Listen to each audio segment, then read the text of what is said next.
We need to see other people like us going out, living their lives, having fun, doing normal things, so that more people can come out and feel comfortable within themselves.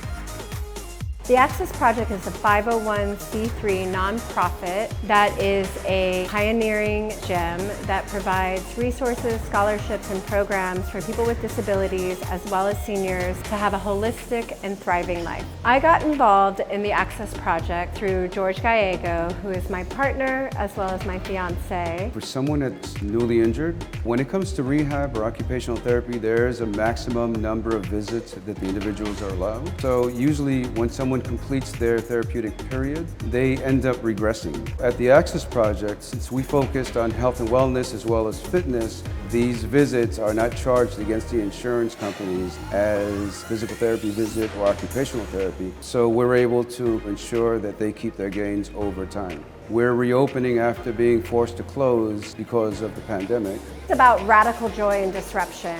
We came out to celebrate in the form of a roller party called the Rollout Jam, which is an all-bodies, inclusive roller skating party here in Rockefeller Center. It gave us an opportunity to show the world who we are, what we're made of, that we're just like everyone else. We wanted to use Rockefeller Center as a stage to show how inclusive communities can actually be. We had people from around the globe coming to Rockefeller Center expecting to see the rock in the way that they imagined, and instead they're seeing an experience that has never been had before. Tourists from all over the world just looking down at the rock and watching all these folks with disabilities enjoying themselves, loving life. Folks in wheelchairs, folks that may be amputees, missing hands, can't see, in one space, just enjoying each other and loving the moment.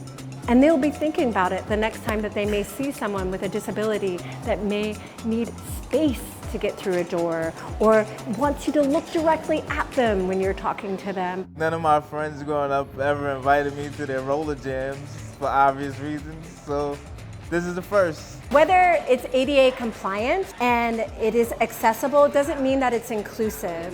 They're not only allowed to be on the rink, they are invited, they are celebrated. We brought together a community of people that have benefited from the Access Project and have now come here and brought their expertise, their thought leadership. The name of my podcast is From the Throne Podcast. My co-hosts are Jesse and Frenchie. I named it because my wheelchair is a throne. It's just the stigma that they put on people with disabilities in wheelchairs, you know, it's more empowering. We're all disability advocates. I became disabled as a result of a victim of gun violence. 20 years ago, I was shot in the back by someone who I thought was a friend of mine, and the bullet severed my spinal cord, leaving me T12 paraplegic. We met on the Cessna ride over 12 years ago when I first was injured. Then Jesse was injured after me, so then we met at the hospital. And then somehow, some way, fate brought all of us together. So I became disabled from a gunshot wound.